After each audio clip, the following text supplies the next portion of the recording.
My grandfather's women. This is a true story. My name is Eduardo, and what I am about to tell you is the last promise I made to my grandfather before he passed away. He made me swear on my mother's life that I would share this with the world. Not for entertainment, not for views or clicks or whatever you call them these days. He wanted me to tell you this as a warning. My grandfather spent 20 years alone in a farmhouse deep in the Sierra Mountains of Mexico. 20 years of waking up to an empty bed. 20 years of cooking meals for one. 20 years of talking to a gravestone under an old oak tree, hoping somehow she could still hear him. He prayed every single night to see her again, just once, just one more time. One night his prayer was answered, but the thing standing in his bedroom doorway at 3:17 in the morning did not have eyes, it did not have teeth, and it knew his name. Before he died, my grandfather grabbed my hand with what little strength he had left and made me promise. He said there are things in this world that listen when we grieve, things that hear our prayers and come wearing the faces of those we have lost. He said I needed to tell people. I needed to warn them, because what comes when you call for the dead is never the person you loved. I will tell the story as he told it to me in his own words, from his own perspective. So you can feel what he felt, so you can understand why he never slept with the lights off again.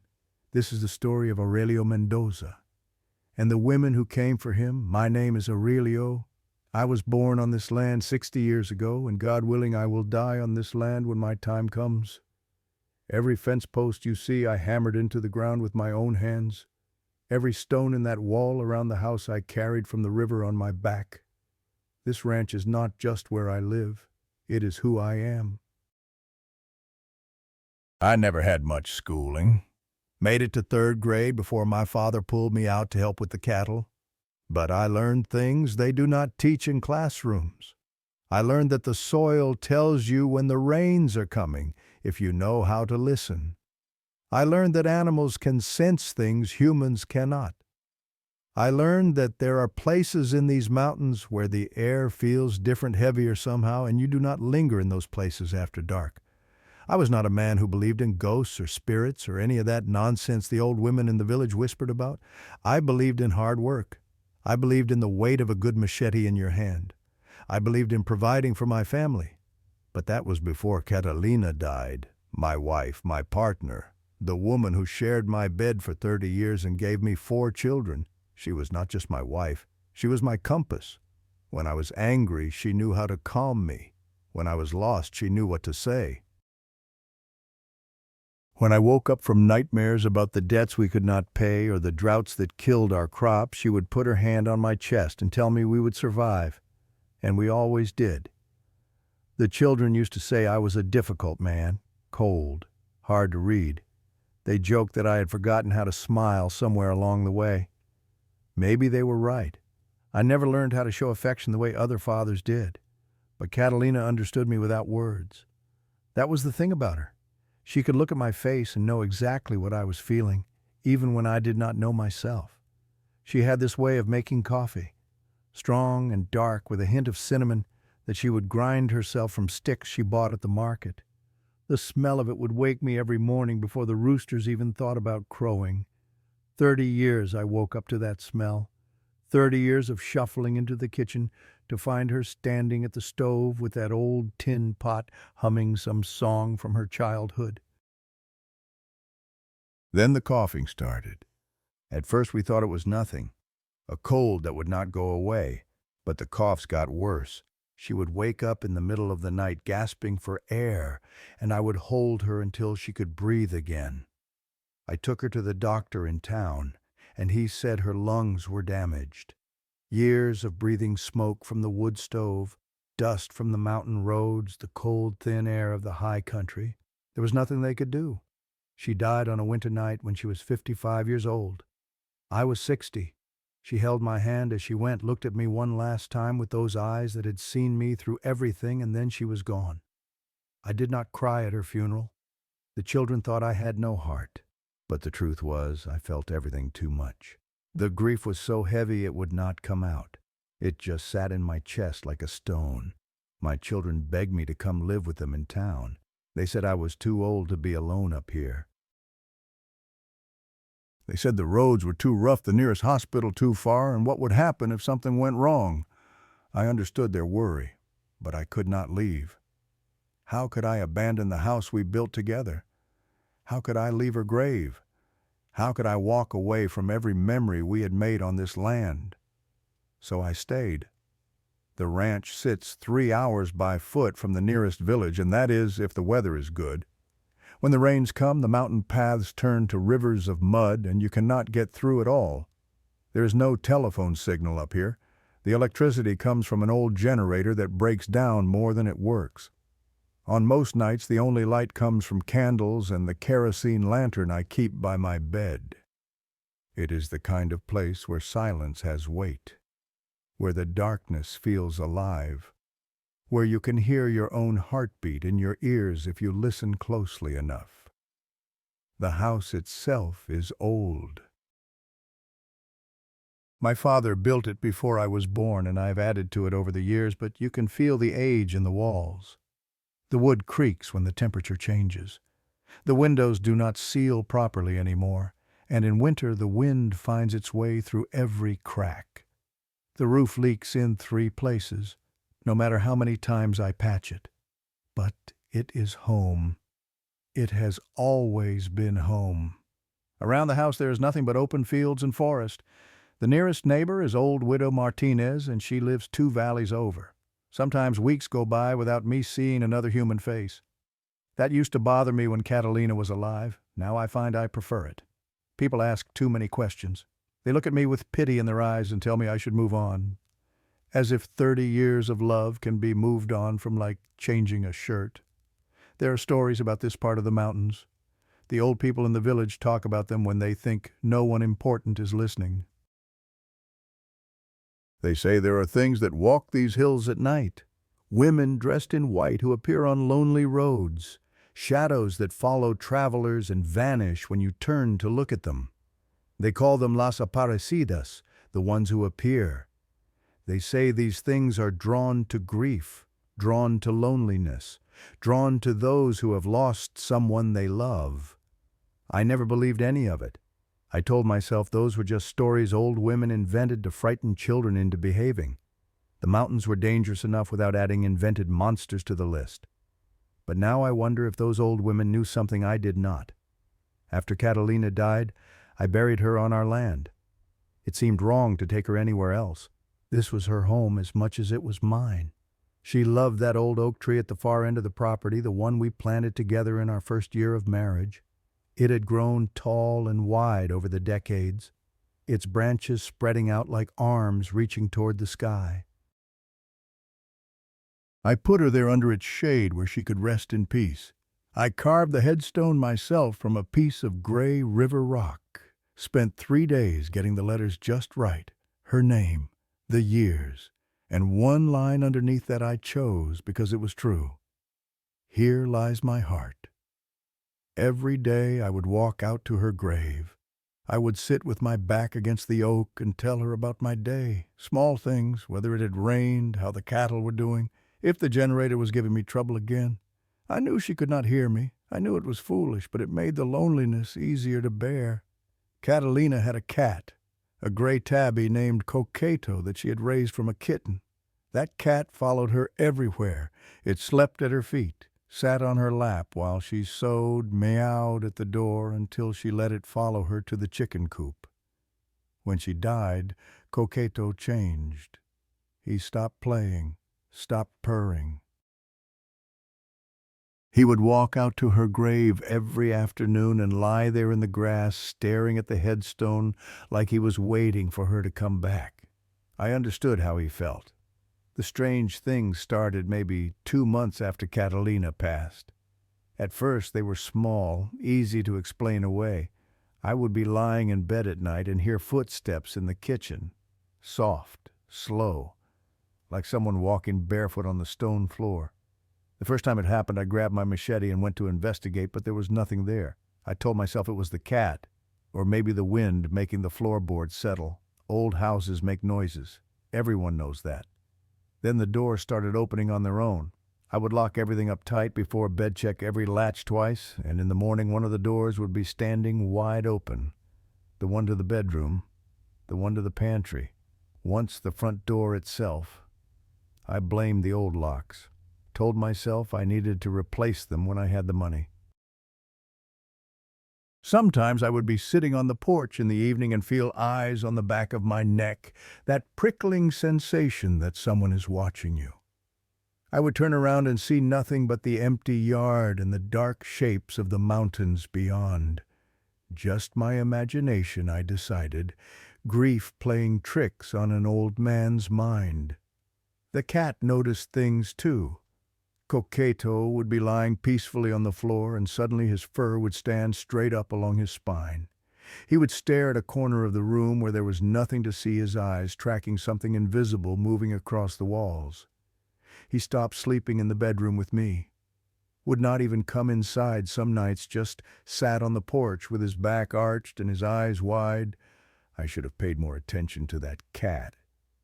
But here's the thing. I was not scared. Whatever was happening in that house, whatever was making those sounds and opening those doors and making Coqueto act strange, I did not feel threatened by it. If anything, I felt comforted. I thought maybe, just maybe, Catalina was still here, still watching over me, still taking care of things the way she always had. So instead of being afraid, I welcomed it. I started talking to the empty rooms. "Good morning, my love. Good night, Catalina." I told the silence about my day and asked questions I knew would never be answered. And I started to pray for something I should never have asked for. I prayed to see her just once, just one more time. I told God or the saints or whoever was listening that I would give anything for one more look at her face. I said it every night before I fell asleep. Please, let me see her again. Be careful what you pray for. That is what the old women always said. Be careful because something might be listening. It was 4:17 in the morning when I woke up to the smell of coffee. Not just any coffee. Her coffee. That strong, dark brew with the cinnamon that I had not smelled since the day she died. The scent filled the room so thick I could almost taste it on my tongue. For a moment, half asleep and half dreaming, I thought the last 6 months had been a nightmare. I thought I would walk into the kitchen and find her standing at the stove like she always was, humming that little song, waiting for me to come and kiss her good morning. I got out of bed.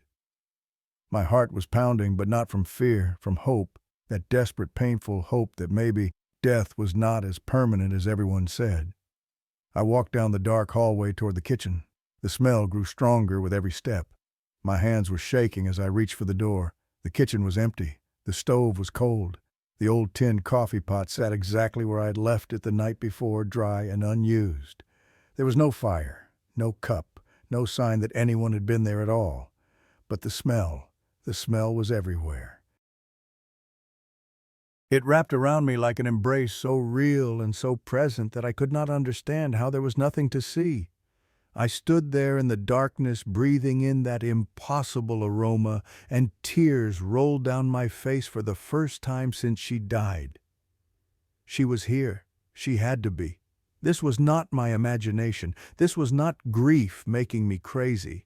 This was her letting me know she had not left me completely. I whispered into the empty kitchen, "I knew you would not leave me. I knew you were still here." The smell faded slowly like perfume dissipating in the wind. By the time the sun came up, it was gone completely. But something had changed in me. A door had opened somewhere in my heart. From that night on, I did not just talk to Catalina anymore. I called for her. I begged her to show herself. I told her I was ready. I told her I was not afraid. I did not know that in these mountains there are things that hear such prayers. Things that wait in the spaces between the living and the dead, listening for voices full of grief and longing. Things that come when called, wearing familiar faces, speaking with familiar voices, answering prayers that should never have been made. I did not know that I had just sent out an invitation, and something had accepted. The first time I saw her was on the old road that cuts through the eastern pasture. It was late afternoon, maybe a month after the morning I smelled her coffee. The sun hung low over the mountains, painting everything in shades of copper and gold. I had spent the day mending a section of fence that the winter storms had knocked down, and my shoulders ached from swinging the hammer. The machete hung heavy on my belt as I walked the familiar path back toward the house. The air changed before I saw anything. That is the only way I can describe it. One moment I was walking through the warmth of the fading sun, and the next a coldness wrapped around me like a wet blanket. Not the cold of evening coming on. This was something else, something deliberate, like walking through a pocket of winter that had no business being there. I stopped and looked up. At the far end of the road, right where the path curves into the tree line, someone was standing. A woman. She wore a gray rebozo over her shoulders, the kind the older women in the village still wear. Her dress was long and dark, touching the ground. She stood perfectly still, facing me, her features impossible to make out at that distance. But her shape, the way she held herself, the slight tilt of her head, my heart forgot how to beat. I knew that silhouette. I had watched it move through this ranch for 30 years. I had held it in my arms on cold nights. I had memorized every line of it. Catalina. The name came out of my mouth before I could stop it. I called to her. My voice cracked on the second syllable, and the sound seemed to hang in the air between us. She did not answer, did not move, just stood there at the edge of the trees watching me. I took a step toward her, then another. My legs felt like they belonged to someone else. The distance between us seemed to stretch and shrink at the same time, playing tricks with my perception. I wanted to run to her. I wanted to close the gap and take her in my arms and never let go, but something held me back. Some instinct buried deep in the part of my brain that still remembered what it meant to be prey. She turned, slowly, gracefully, the way she always moved, and she walked into the shadows of the forest. I ran faster than I had run in years, ignoring the protest of my knees and the burning in my lungs. I reached the spot where she had been standing in what felt like seconds. My eyes searched the tree line frantically, looking for any sign of movement, any flash of gray fabric between the trunks. There was nothing. The forest stood silent and empty. No footsteps disturbing the carpet of dead leaves. No branches swaying from someone pushing through them. Nothing but the whisper of wind through the canopy and the fading light of day. I looked down at the ground where she had stood. The dirt was undisturbed, no footprints, no impression of weight, as if no one had ever been there at all. But I knew what I'd seen. I walked back to the house in a daze, my mind turning the encounter over and over like a stone in a river. By the time I reached the porch, I had convinced myself it was real. It had to be real. She had come to me just like I had asked. She was letting me know she was still here, still watching, still waiting. That night I lay awake until dawn, staring at the ceiling, replaying every second of those brief moments. I did not feel afraid. I felt chosen. I felt like my prayers were finally being heard. I should have felt afraid. The footsteps came 3 nights later. Marcos had gone back to the village for supplies, which meant I was alone on the ranch. This was not unusual. I had spent many nights by myself over the years, and the solitude had never bothered me. But something was different now. The house felt less empty than it had before Catalina died. There was a presence in the rooms, a thickness to the air that I could not explain. I told myself it was her. I told myself she was coming back to me piece by piece. I was sitting on the porch that evening, nursing a cup of cold tea and watching the stars emerge one by one. The night was clear and moonless, the kind of darkness that seems absolute until your eyes adjust. The only sounds were the usual ones, insects singing in the grass, an owl calling somewhere in the distance, the creak of the old rocking chair beneath my weight. Then I heard it. Footsteps.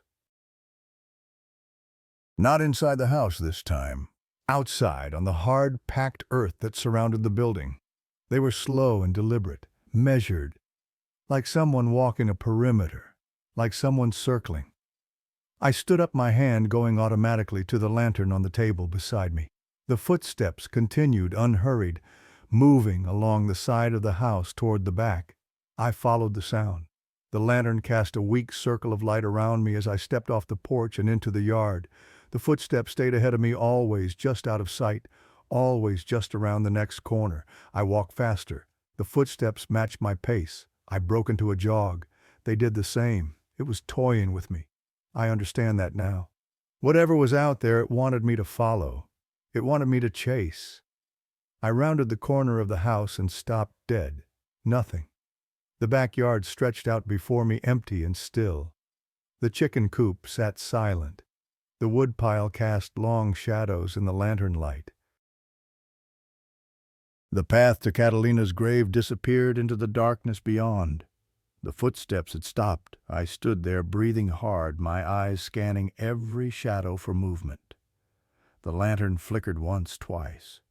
The flame guttered as if a breath of wind had found it, though the air was perfectly still. Then it went out. The darkness swallowed me whole.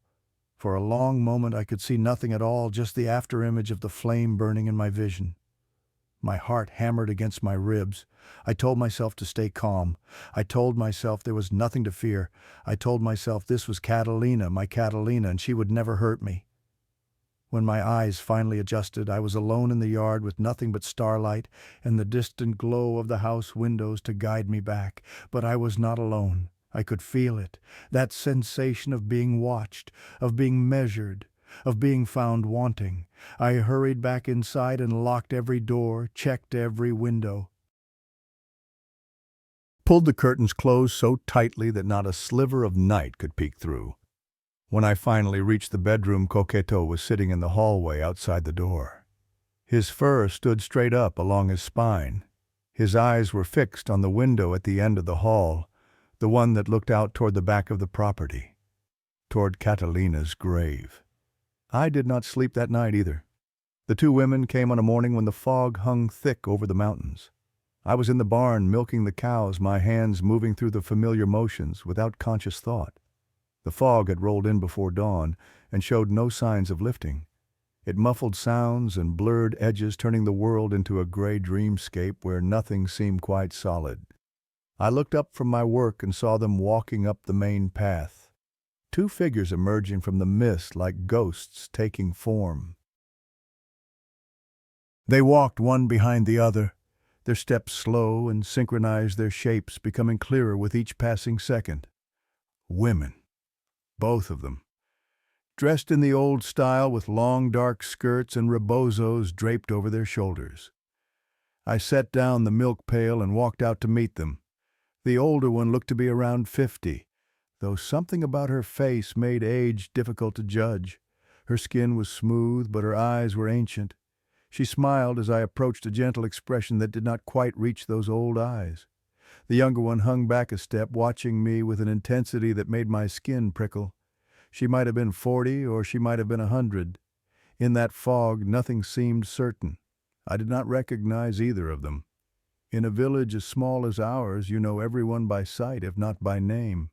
But these women were strangers, complete strangers who had somehow found their way to my remote ranch on a foggy morning when the roads were barely passable. I asked if they were lost, if they needed directions, if there was something I could help them with. The older one spoke first. Her voice was soft and pleasant, like wind chimes in a gentle breeze. She said my name, my full name, Aurelio Mendoza, spoken as if she had known me all my life. She said they had come to offer their condolences. For a moment I did not understand. Then the meaning of her words settled over me like a shroud. Catalina had been dead for nearly 5 months. 5 months since the funeral, since the burial, since my world collapsed into this hollow existence. And now, after all this time, two strangers I had never seen before were standing in my yard talking about condolences. I asked how they knew my wife. My voice sounded strange in my own ears, too loud in the muffled quiet of the fog. The older woman said they had met her at a prayer gathering in the village many years ago. She said Catalina had been kind to them. that they had always remembered her warmth. I did not recall Catalina ever mentioning these women, but then again she had known many people I did not. She was the social one in our marriage, the one who remembered names and faces and kept track of who was related to whom. It was possible they were telling the truth. The younger woman finally spoke. Her voice was different from her companions, colder, like water running over stones in a deep cave. She said she understood my pain. She said she too had lost someone dear, a sister she claimed who had passed suddenly and left a hole in her heart that never healed. She said sometimes she still felt her sister's presence, in dreams, in the sound of the wind, in the scent of flowers blooming in spring. I heard myself telling them about the coffee, about the footsteps, about the figure on the road. The words poured out of me before I could stop them, as if these strangers had somehow unlocked a door I had not even known was closed. The older woman listened with that strange smile on her face. When I finished, she leaned toward me and spoke in a voice barely above a whisper. She said if I could feel Catalina's presence, then perhaps she had not truly left. Perhaps she was waiting for something, waiting for permission. She told me to open my heart, to welcome her, to let her know it was safe to come home. I asked what she meant. The woman reached out and took my hand in hers. Her skin was cold, so cold that I nearly jerked away, but her grip was firm and her eyes held mine with an intensity that pinned me in place. She said the dead do not always know they can return. Sometimes they need to be invited. Sometimes they need to hear that they are wanted, that they are loved, that there is still a place for them in the world of the living. She said I should call to Catalina, not just with words, but with my whole being, with every ounce of love and longing in my soul. She said if I did, that Catalina would come. The younger woman nodded slowly, her cold eyes never leaving my face. I offered them water before they left. It seemed the proper thing to do, the hospitable thing. They came into the house and sat on the porch while I fetched glasses from the kitchen. The older one took Catalina's rocking chair without being invited, settling into it as if she had sat there 1,000 times before. Her hand lingered on the armrest where Catalina's hand used to rest. She looked around the porch with an expression I could not read. Nostalgia, perhaps, or hunger. They stayed for maybe an hour. We talked about the weather, about the difficulty of mountain life, about nothing of consequence. But every few minutes the conversation would circle back to Catalina, to death, to what comes after. When they finally rose to leave, the older woman took my hand again. She told me they would pray for Catalina's soul. She said the soul of a good woman never truly fades away. Then they walked back down the path and disappeared into the fog. I watched them go until I could not see them anymore. Then I watched the empty path for a long time after that, trying to make sense of what had just happened. That evening I asked Marcos if he knew anything about 2 women from a neighboring village, women who might have known Catalina from the prayer gatherings. Marcos shook his head. He said he had never seen anyone matching that description. He said in all his years coming to this ranch he had never encountered strangers on the mountain road. I asked my children when they came to visit the following week. None of them recognized my description. They made calls to relatives in other villages. No one knew these women. No one had ever seen them. It was as if they had appeared from nowhere and vanished into nothing. Marcos found me 3 days later, struggling to relight the fire in the kitchen stove. My hands were shaking too badly to strike the match. I had not slept more than a few hours in almost a week. He sat me down at the table and looked at me with worry carved deep into his weathered face. He was not a man who spoke much, Marcos. He did his work and minded his business and never pried into matters that did not concern him. But that morning, he broke his silence. He said he had heard things from the villagers, from the old folks who remembered the stories their grandparents used to tell.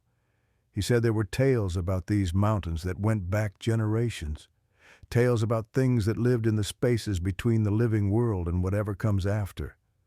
I told him I did not believe in ghost stories. He shook his head. He said these were not ghosts. Ghosts were the spirits of the dead, and the dead had rules. They appeared in certain places at certain times. They had unfinished business or messages to deliver. They could be prayed for, reasoned with, put to rest. These things were different. He called them something in the old language that I did not recognize. He said they were ancient, older than the villages, older than the people who built them. They lived in the wild places, in the deep forests and the high peaks where humans rarely ventured. They fed on things that humans produced in abundance: grief, loneliness, desperate love. He said they could hear prayers meant for the dead. They could sense when someone was reaching out across the barrier between worlds. And when they heard such prayers, they came. They came wearing faces stolen from memory, speaking with voices plucked from dreams, saying all the things the grieving heart longed to hear. But they were not the dead. They had never been human at all. I asked him what they wanted. He said he did not know. No one knew. The stories never agreed on that part. Some said they fed on the energy of human emotion growing stronger with each tear shed and each desperate prayer whispered into the dark. Others said they were collectors gathering souls the way a child gathers pretty stones. Still others said they were simply evil doing harm for the pleasure of it. What all the stories agreed on was this: once you invited them in, once you welcomed them and opened your heart to them, they did not leave. I thought about the two women, about their cold hands and ancient eyes, about the way the older one had sat in Catalina's chair as if she belonged there, about the things they had told me to do. I asked Marcos what I should do now. He looked at me for a long time before answering. When he spoke, his voice was heavy with something that might have been fear. He said I should stop calling for Catalina, stop praying to see her, stop leaving doors open that should remain closed. He said if the real Catalina wanted to contact me, she would find a way, but I should never invite anything in, because I could not know what would answer. I nodded and thanked him for his concern. I told him I would be more careful, but even as the words left my mouth, I knew I was lying. I could not stop now. I was too close. Catalina had shown herself to me on that road. She had filled my kitchen with the smell of her coffee. She was trying to come back, and I would not abandon her. Whatever was happening, I chose to believe it was her. That was my first mistake. I saw her again on a copper-colored evening a week after Marcos delivered his warning. The sun was sinking behind the western ridge, setting the clouds on fire. I was checking on a pregnant cow in the far pasture when that feeling came over me again. The cold, the weight of unseen eyes, the absolute certainty that I was not alone. I turned toward the front gate of the ranch. She was there. Standing with one hand on the iron bars, her head tilted at that familiar angle, the gray rebozo, the dark dress, the shape I knew better than my own reflection. This time she was closer, close enough that I could almost make out features. Almost. I did not call out, did not run. I walked toward her slowly, deliberately afraid that any sudden movement would make her vanish like morning mist. 20 meters, 15, 10. I could see the fabric of her dress now, could see the way the fading light played across the folds of her rebozo. I was so close, so impossibly close. 5 meters. I blinked, just once, just for a fraction of a second. When my eyes opened, the gate was empty. No woman, no shape, nothing but the iron bars and the dirt road stretching away into the gathering dusk. I stood there, my hands trembling, my breath coming in ragged gasps. She had been right there, right in front of me. Another second and I could have touched her. Then I looked down. On the ground, exactly where she had been standing, there was a stain, a wet black mark on the dry earth. It glistened in the fading light, spreading outward from a central point like something had dripped there, or oozed there. The shape was roughly oval, perhaps 30 centimeters long. I knelt down and immediately recoiled. The smell hit me like a physical blow. Smoke, ash, rotting wood, and underneath all of that something else, something organic and foul. The smell of meat left too long in the sun. The smell of death. I stood up so fast I nearly fell over. My legs carried me backward, away from that stain, away from the gate, away from whatever had been standing there wearing my wife's shape. For the first time since all of this began, I felt real fear. Not the exhilarating fear of encountering the unknown, not the nervous fear of hoping my prayers would be answered. This was primal terror, the kind that bypasses the thinking mind entirely and speaks directly to the animal brain hiding beneath.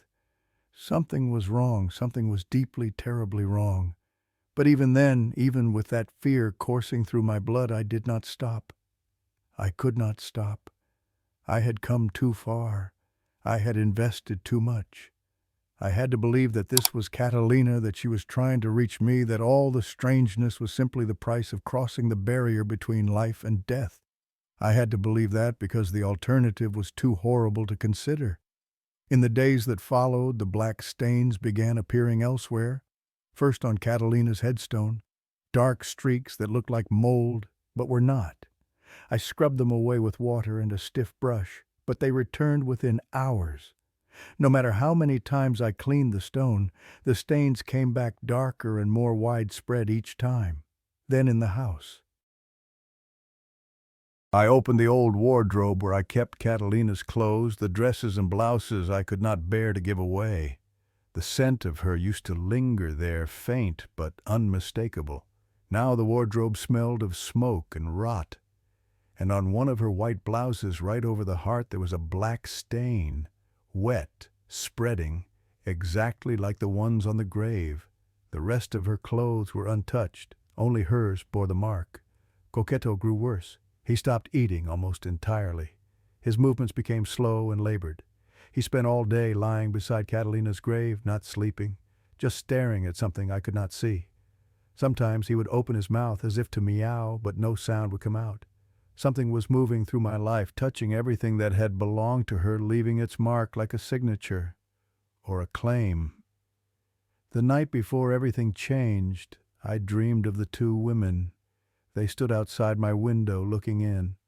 The older one pressed her palm flat against the glass. The younger one smiled, and in the dream her mouth was too wide, stretching past the boundaries of her face. The older one spoke, though her lips did not move, and the glass did not muffle her voice. She asked if I was ready to see my wife. She asked if I was ready to let her in. I woke up screaming, and somewhere in the darkness outside my window I heard laughter, soft and cold and utterly inhuman. Whatever had been circling my life for months was done waiting. It had worn my patience thin and my resistance thinner. It had shown me glimpses and tastes enough to keep me hungry, enough to keep me hoping. Now it was ready to show me its true face. I did not know yet that by morning the thing I loved most in this world would lie dead beside my wife's grave. I did not know that within a week I would see something in my bedroom doorway that would haunt me until my final breath. I only knew that the air in my house had changed. The shadows seemed deeper. The silence seemed heavier. And somewhere in that silence something was watching, waiting for me to open the last door. I found Coqueto on a morning when the sky was the color of old bruises. The sun had not yet crested the eastern ridge, but enough gray light filtered through the clouds to see by. I had not slept more than fragments in days, and my body moved through the motions of morning routine like a machine running on fumes. Feed the chickens, check the water troughs, walk the fence line, visit Catalina's grave.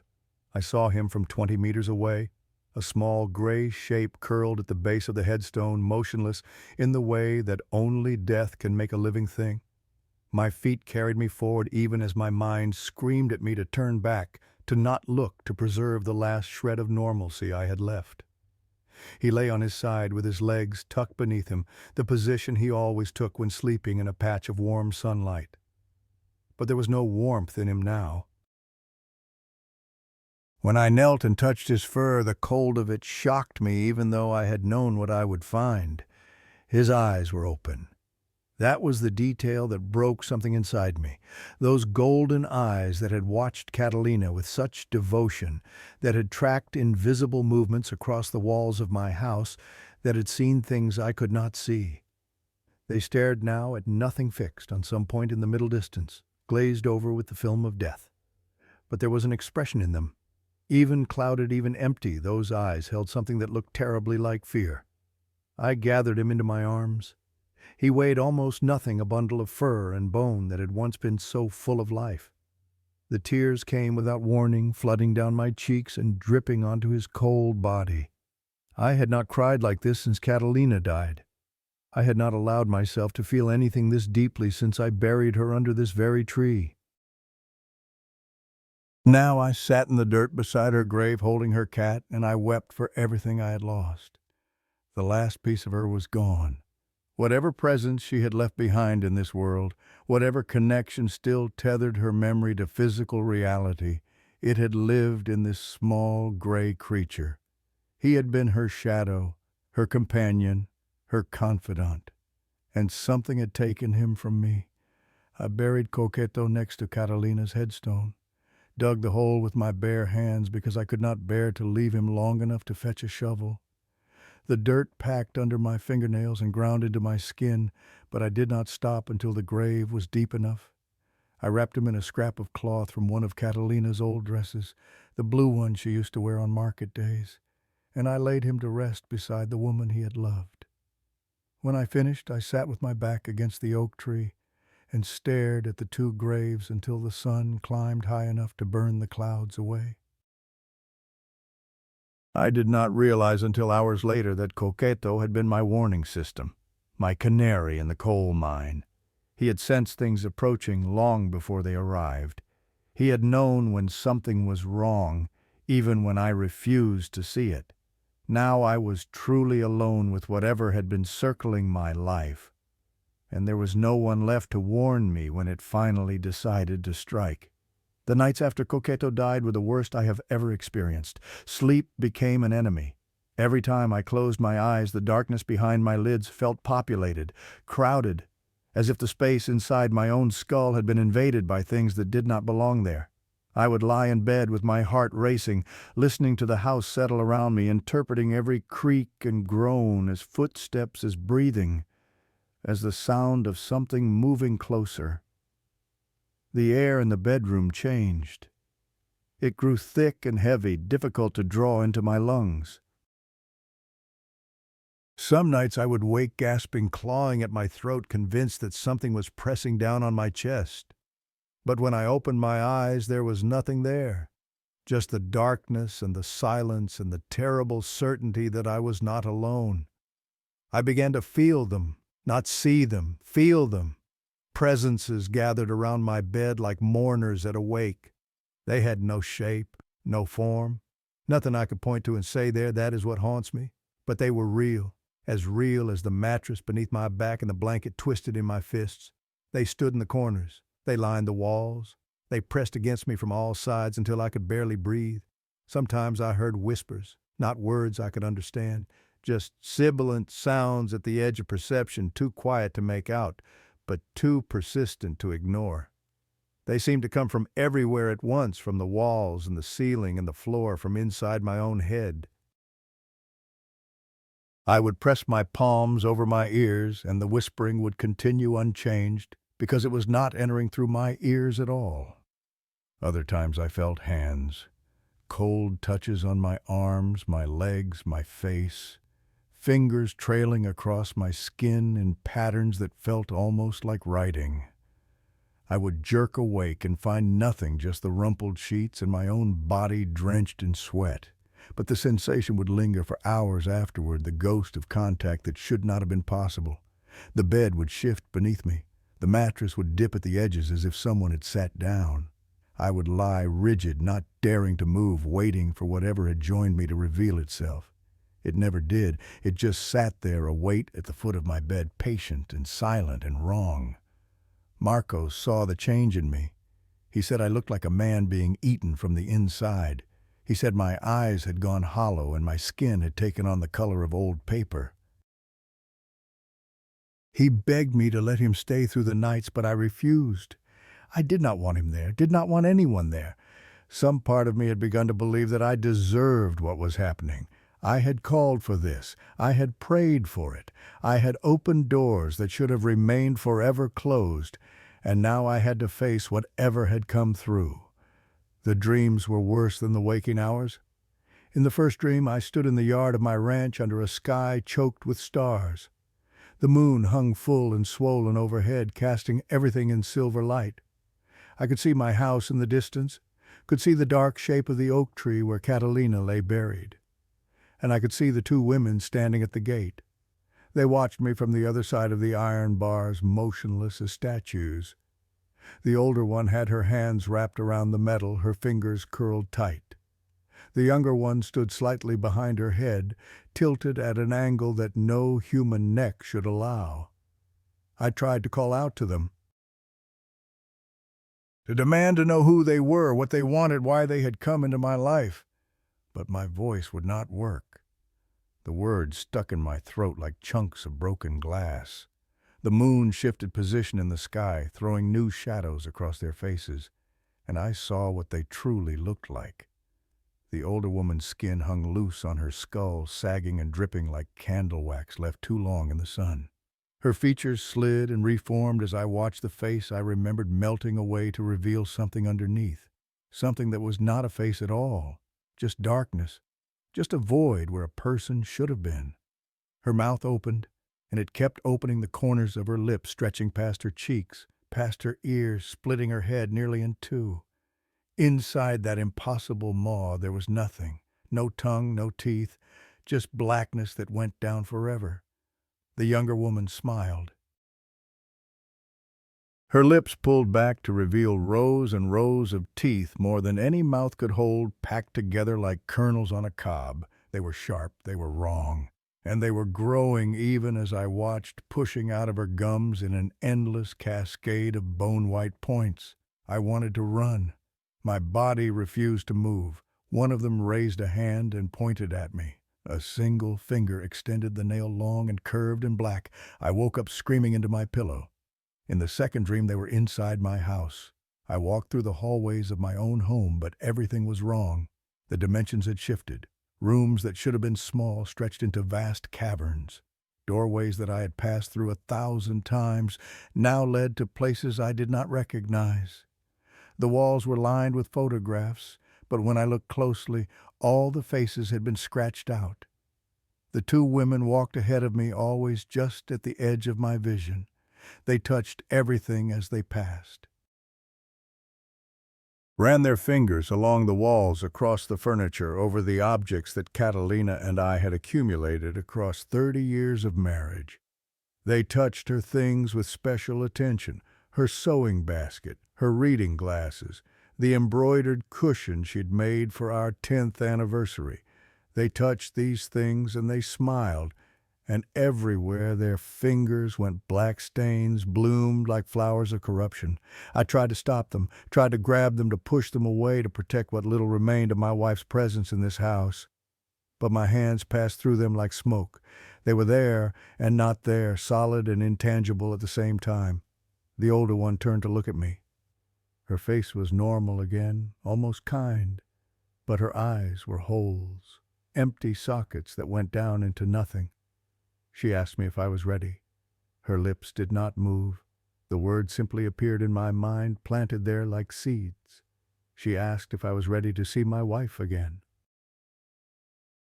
She said they could help. They could bring her back. All I had to do was open the door. I woke up on the floor beside my bed, my fingernails torn and bleeding from clawing at the wooden floorboards.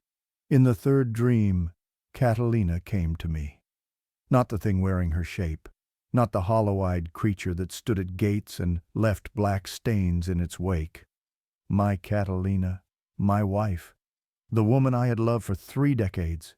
She stood beside our bed looking down at me with an expression of such profound sadness that it broke my heart all over again. She was exactly as I remembered her, the gray in her hair, the lines around her eyes, the small scar on her chin from a childhood accident she had told me about on our 3rd date. She spoke my name. Her voice was distant, like someone calling from across a great valley, but it was her voice. I would have known it anywhere. She told me to stop. She told me that what I was doing was dangerous.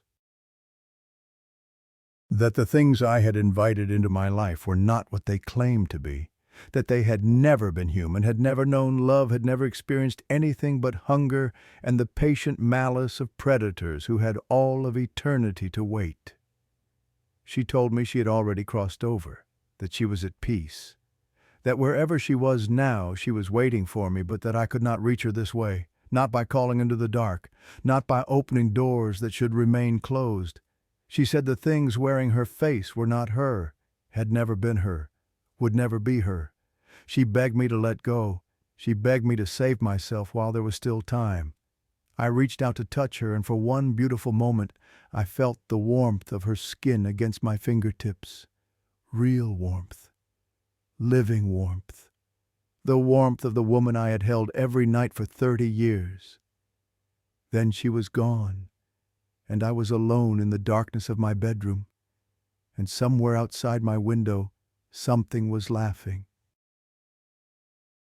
The night I saw the thing in my doorway started like all the others. I lay in bed waiting for sleep that would not come. The darkness pressed against my eyes. The silence pressed against my ears. Every nerve in my body was strung tight, waiting for the next creak, the next whisper, the next cold touch on my skin. The clock on my wall read 3:14 in the morning. I remember the exact time because I was watching the minute hand move, counting the seconds, trying to focus on something concrete, something real, something that existed in the rational world of cause and effect. 3:15. The temperature dropped. It did not fall gradually the way it does when a cloud passes over the sun or a cold front moves through. It plummeted. One moment the air was merely cool, and the next my breath was misting in front of my face. The cold was so sudden and so complete that my lungs seized up, refusing to draw in air that felt like it was made of ice. 3:16. I heard footsteps in the hallway. Slow, deliberate, the sound of bare feet on wooden floors. They came closer with each heartbeat, marking time with my pulse synchronized to the rhythm of my terror.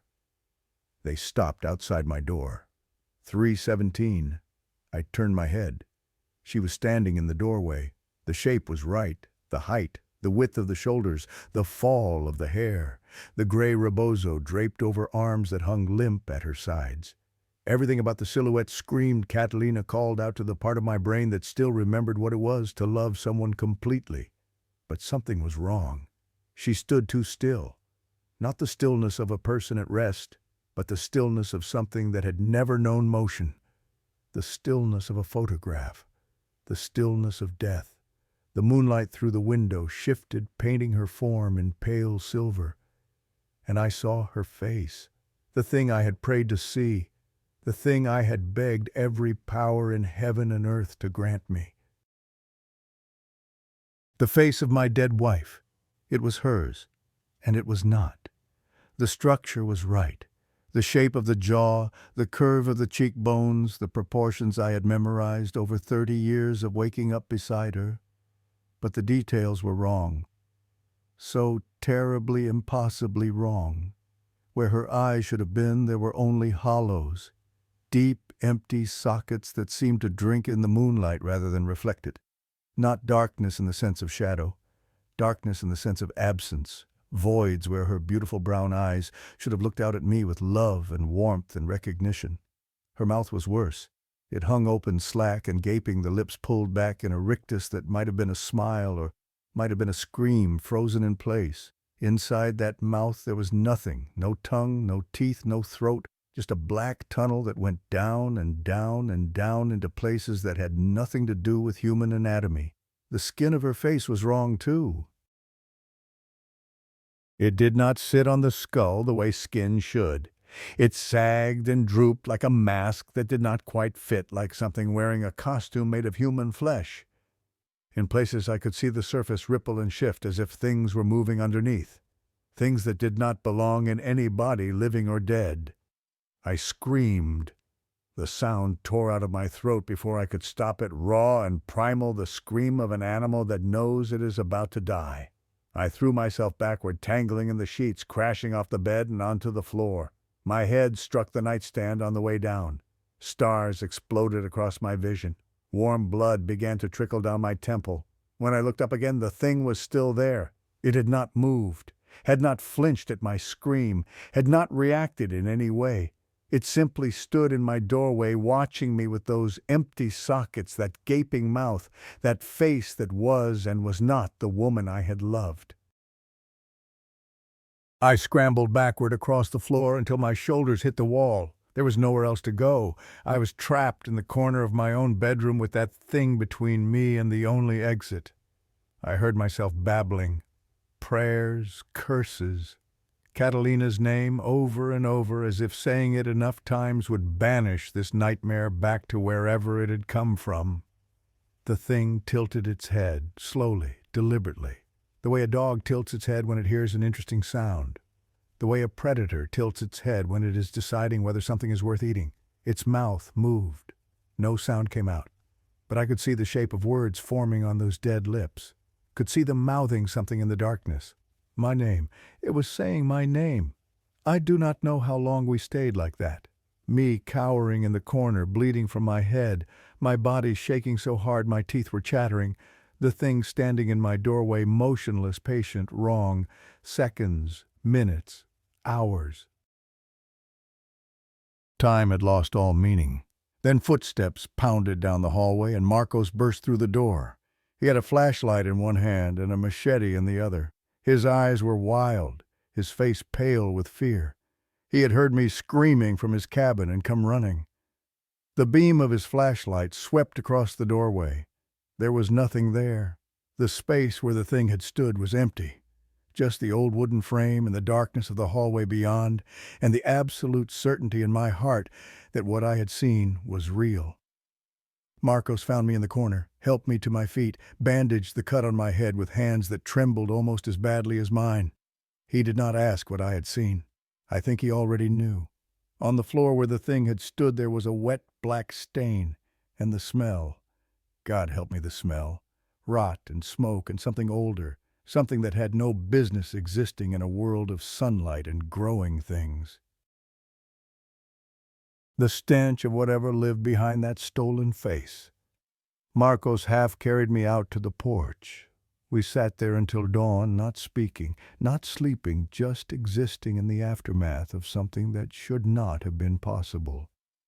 When the sun finally crested the mountains and painted the world in shades of gold and pink, I began to believe that the worst was over. I was wrong. 3 nights later, the siege began. I was alone again. Marcos had gone to the village for supplies and to seek advice from the elders. He had not wanted to leave me, but I insisted. I needed to know what we were dealing with. I needed to know if there was anyone who could help. The night came on fast, and dark clouds rolling in from the west to blot out the stars. I locked every door, checked every window, lit candles in each room because the generator had chosen this night of all nights to fail. I was sitting in the kitchen trying to force myself to eat when I heard the first sound. Metal on metal. A high ringing sound that echoed across the property and set my teeth on edge. I knew that sound. It was the front gate, the old iron gate that marked the boundary between my land and the rest of the world. Something was shaking it. I moved to the window without thinking, some suicidal instinct driving me to look, even though every rational part of my brain was screaming at me to hide. I pulled back the curtain and peered out into the darkness. The thing at the gate was not human. It had the shape of a woman, but the proportions were all wrong. Too tall, too thin, arms that hung past the knees, legs that bent at angles that made my stomach lurch. It gripped the iron bars with hands that were more like claws, and it shook the gate with a strength that made the entire structure groan and shriek. The metal was bending, actually bending, as if the bars were made of soft clay rather than iron that had stood for 50 years.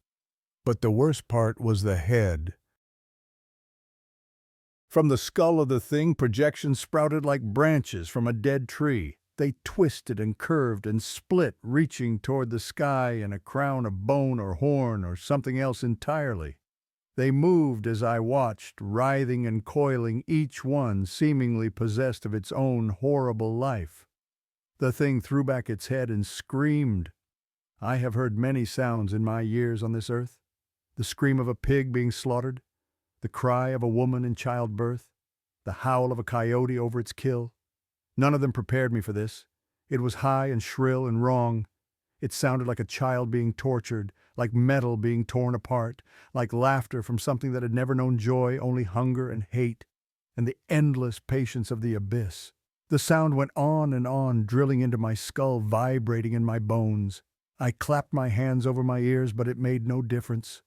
The scream was inside me now, echoing in the empty places of my soul. The gate was not going to hold. I ran. I ran through my own house like a man fleeing through a nightmare, checking doors, checking windows, pulling curtains, as if any of these gestures would make a difference, as if wood and glass could keep out something that could bend iron with its bare hands. The screaming stopped. The silence that followed was worse. I stood in the center of my living room, breathing hard, listening. The candle flames flickered in a breeze that should not have existed. The shadows on the walls seemed to move with purposes of their own. Then I heard footsteps. Not the frantic shaking of the gate. Slow, deliberate footsteps. The sound of something walking around the perimeter of my house, circling, testing, looking for a way in. I followed the sound with my eyes, tracking its progress around the building. Kitchen side, back of the house, other side, front again. It circled 3 times, then it stopped. Right outside the window of my bedroom. I do not know what made me look. Some perverse need to see.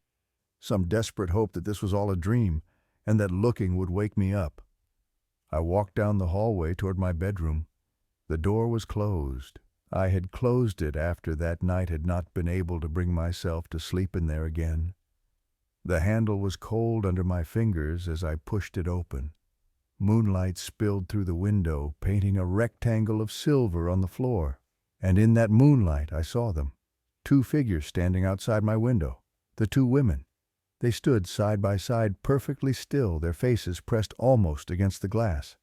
The older one had her hands raised, palms flat against the window, the way a child might press against the window of a toy store. The younger one just stared.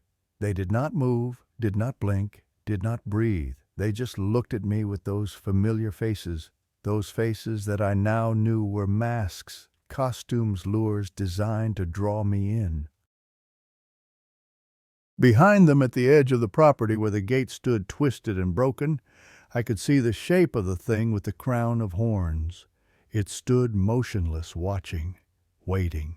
3 of them. There were 3 of them now. Or maybe there had always been only one, wearing different faces, playing different roles. Maybe the women were just fingers of the same hand puppets dancing on strings held by something vast and hungry that lurked just beyond the edge of perception. I backed away from the window. I backed away and I tripped on a chair that should not have been there, and I went down hard. My arm caught the edge of my dresser on the way down. Pain lanced through me as the wood tore a gash in my forearm, blood welling up black in the candlelight. I hit the floor and the breath was knocked out of me. When I could see again, the faces were gone from the window, but I could hear them now, all around the house. Footsteps and whispers and that horrible wrong laughter. They were circling again, all of them, or all of it, prowling the perimeter of my home like wolves around a wounded deer. I crawled to the corner of the room. I huddled there with my arms wrapped around my knees and the blood from my wound soaking into my shirt. I prayed to God, to the Virgin, to every saint whose name I could remember, to Catalina, my real Catalina, wherever she was now. I prayed for morning. I prayed for salvation. I prayed for the strength to survive until dawn. The circling went on for hours, sometimes close the footsteps right outside the walls, sometimes distant, retreating to the edges of the property before returning again. The pattern was unpredictable, designed to keep me off balance, designed to break me down. Sometime in the darkest hours of the night, the sounds stopped. The silence that followed was total, complete, the silence of the grave. I stayed in my corner, not daring to move, barely daring to breathe. Then, slowly, I began to feel it again. That sense of presence, of being watched, of not being alone. It was inside, I do not know how. The doors were locked, the windows were closed, but somehow it was inside my house. I could feel it moving through the rooms, touching my things, leaving its mark on everything I owned. I could sense it getting closer, room by room, step by step, taking its time because it knew I had nowhere to go. The bedroom door swung open. Nothing stood in the doorway, nothing visible. But the cold that poured through the opening was beyond anything I had experienced. It was the cold of deep space, the cold of extinction, the cold of a universe where nothing lived and nothing ever would again. I closed my eyes. I waited for the end. And then the first light of dawn crept over the mountains, and whatever had been in my house retreated before it like mist burning away in the sun. I was still alive. I did not understand why. When Marcos returned that afternoon, he found me still huddled in the corner of my bedroom. I had not moved, could not move. The blood from my arm had dried to a black crust. My muscles had locked into positions of fear that took him nearly an hour to work loose. He looked at the broken gate, at the black stains on the floors and walls, at the state of me. And he said he knew someone who could help, a man in the village below the mountains, a man who knew the old ways, who understood things that the modern world had forgotten, who might be able to tell us what we were dealing with and how to stop it. I did not argue, I did not protest, I did not insist that I could handle this on my own. I just nodded and let him help me to my feet, because I understood now what I was facing. Not Catalina, never Catalina, something else, something ancient. Something that had been waiting in the darkness of these mountains for longer than anyone could remember, feeding on grief, feeding on loneliness, feeding on the desperate prayers of those who could not let go. I had invited it into my life. Now I needed someone to help me cast it out, before it consumed me entirely. The curandero arrived the following afternoon. He was not what I expected. No dramatic robes or mystical trinkets. Just an old man, thin as a reed, with white hair and sun-darkened skin, and eyes that had seen things most people could not imagine. He wore a simple white shirt and brown trousers, the clothes of a farmer, the clothes of someone who worked the land. But when he walked onto my property, I saw him pause at the broken gate, saw him close his eyes and breathe deep, saw something flicker across his weathered face that might have been recognition or might have been fear. He spent an hour walking the perimeter of my ranch without speaking.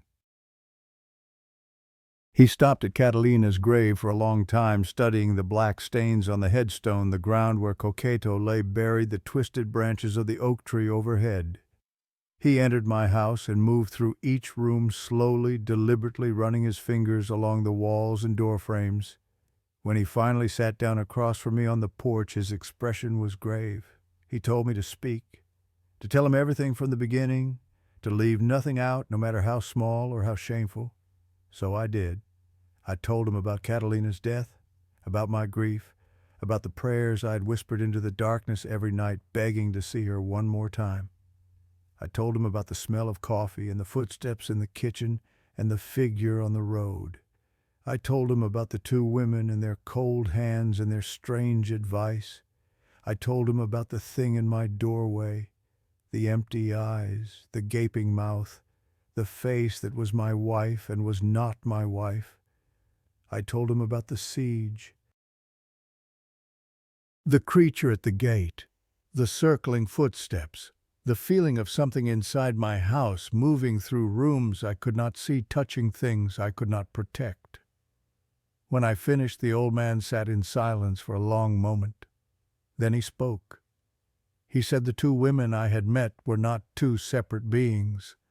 They were one, a single entity with the power to divide itself, to wear multiple faces, to appear as whatever its prey most wanted to see.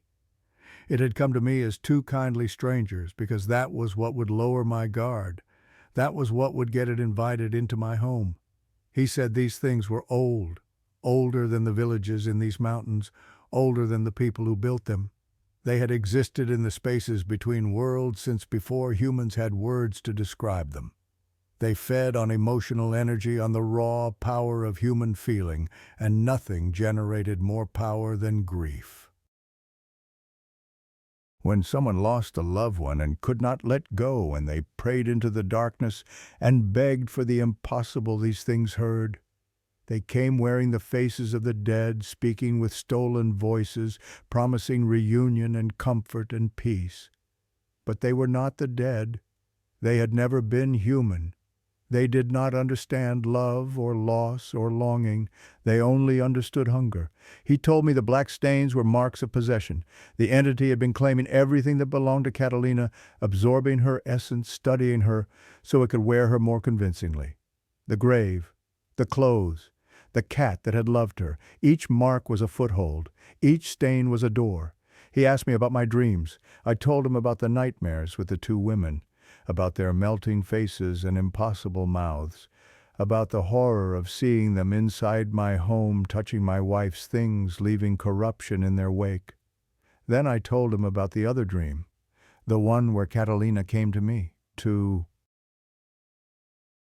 the real Catalina, with her real eyes and her real voice and the warmth of her hand against my cheek. The old man nodded slowly.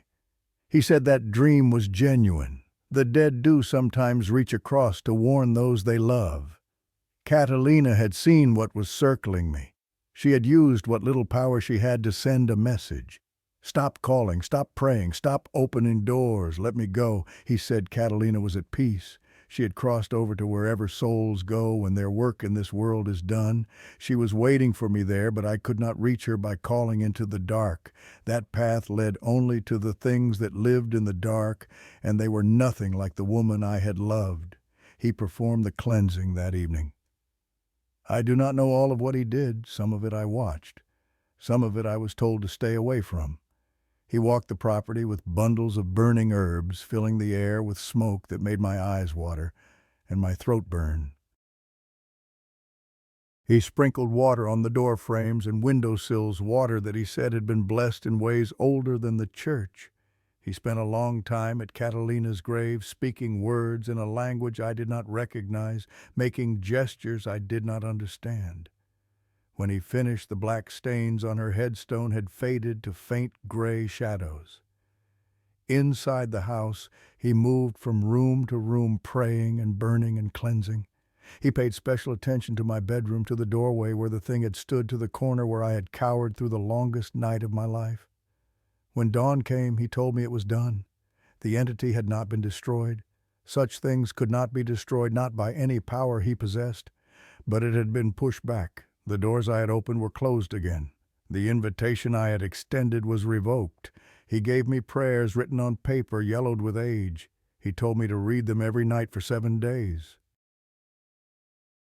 He told me to never again call for the dead, no matter how much I missed them, no matter how badly I wanted to see them. He told me that Catalina was gone, truly gone, and that the kindest thing I could do for her memory was to let her rest. I followed his instructions. For 7 nights I read those prayers before sleep, and slowly, gradually, the weight lifted from my house. The shadows receded, the air grew lighter. The feeling of being watched faded until it was gone entirely. I began to sleep again, to eat again, to live again. But something had been taken from me that I could never get back. I never dreamed of Catalina again, never smelled her coffee in the morning, never felt her presence in the rooms we had shared. Whatever connection had remained between us, whatever thread had tied her spirit to this place, it was severed now. She was truly gone, and I was truly alone. My grandfather lived for 12 more years after that night. He stayed on the ranch alone, tending his cattle and mending his fences and visiting his wife's grave every day. He never remarried, never moved to town to be closer to his children, never spoke of what had happened to anyone except me. He told me this story 6 months before he died, made me sit beside his bed and listen to every detail, every horror, every lesson he had learned. He made me promise to share it with the world, not for fame, not for attention, for warning. He said there are things in the darkness that listen when we grieve, things that come when we call, things that wear the faces of those we have lost and promise reunion and comfort and peace. He said they are not what they claim to be. They are not our loved ones come back to us. They are something else, something ancient, something hungry. He said if you ever lose someone you love, you must let them go, mourn them, remember them, honor their memory, but do not call them back. Do not beg to see them again. Do not open doors that should remain closed, because you cannot know what will answer. My grandfather died on a winter morning when the mountains were covered in snow. He went peacefully in his sleep with a small smile on his face. I like to think Catalina was waiting for him, the real Catalina. I like to think they are together now, wherever together means for those who have passed beyond. I inherited the ranch. For years I could not bring myself to visit. The property sat empty, the house slowly falling into disrepair, the fields going wild with weeds and brush. Last year I finally went back. I told myself it was to collect my grandfather's things, to decide what to do with the land, to close this chapter of my family's history. The house was smaller than I remembered, dustier. The furniture was covered in sheets and the air smelled of mold and abandonment. I spent the afternoon sorting through my grandfather's belongings, setting aside things to keep and things to discard. As evening approached, I found myself in his bedroom, the same room where he had seen the thing in the doorway, the same corner where he had cowered through the siege. The window still looked out toward the front of the property, toward the gate that had never been properly repaired. I do not know what made me look outside. Some instinct, some premonition, some echo of the story he had told me reverberating in my bones. I looked through that window as the last light of day faded from the sky. And I saw them. 2 figures standing at the gate, 50 meters away, maybe less. 2 women in long, dark dresses with gray rebozos over their shoulders. They stood perfectly still, side by side, facing the house, facing me. My heart stopped. My breath froze in my lungs. For one eternal moment I was paralyzed, trapped in the amber of my own terror. Then I blinked, and they were gone. The gate stood empty. The road beyond was deserted. There was no sign that anyone had been there at all. I left that night, drove down the mountain roads in the dark, not caring about the danger, only wanting to put as much distance between myself and that place as possible. I have not been back since. But I think about them. Every night before I fall asleep, I think about those 2 figures at the gate. I wonder if they were real or imagined. I wonder if my grandfather's story had planted them in my mind, made me see things that were not there. And I wonder if they are still waiting, patient, eternal, hungry, standing at the edge of my family's land, watching the house where an old man once called into the darkness and something answered. I read my grandfather's prayers every night now, the ones the curandero gave him written on paper, so old it crumbles at the edges. I do not know if they protect me. I do not know if anything can protect me. But I read them anyway, because I know they are out there, the things that listen, the things that come, the things that wear familiar faces and speak with familiar voices and promise everything we have ever wanted. They are waiting for someone to call. They are waiting for someone to grieve so deeply that they will do anything, believe anything, open any door. They are waiting. And if you have lost someone you love, if you lie awake at night wishing you could see them one more time, if you have ever whispered prayers into the darkness begging for the impossible, I need you to hear me. Do not call them. Do not invite them. Do not open the door, because whatever answers will not be the person you loved. And once you let it in, it will never leave. This is a true story. This is my warning. And if you are listening to this in the dark, if the shadows in your room seem deeper than they should be, if you feel like something is watching you right now, waiting for you to call out a name you should not speak, I have only one piece of advice. Turn on the light. Say a prayer, and whatever you do, do not answer if something calls back.